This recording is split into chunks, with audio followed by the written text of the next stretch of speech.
Hi everyone, my name is Vanessa Bershnick. I'm a researcher and speech-language pathologist, and I study methods of helping persons with communication disorders communicate what is important to them. And one of the ways of doing this is using visual aids. Visual aids are ways to supplement a spoken message or a question that we have for a person with a communication disorder.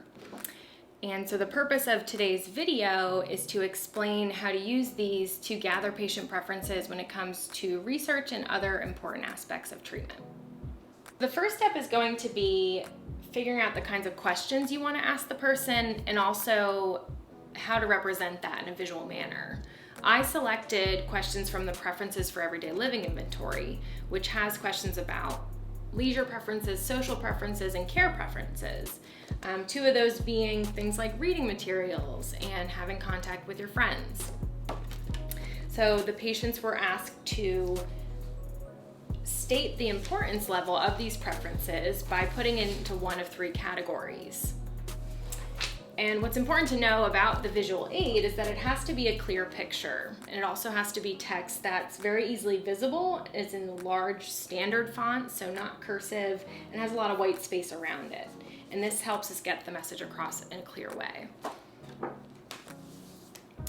You can also adapt the questions by maybe just having two options for responses. So you can have very important and not important at all. You could have yes, no, or you could have an array of responses depending on your patient's ability and the kinds of questions you're asking. The reasons visual aids work are because they support comprehension and working memory.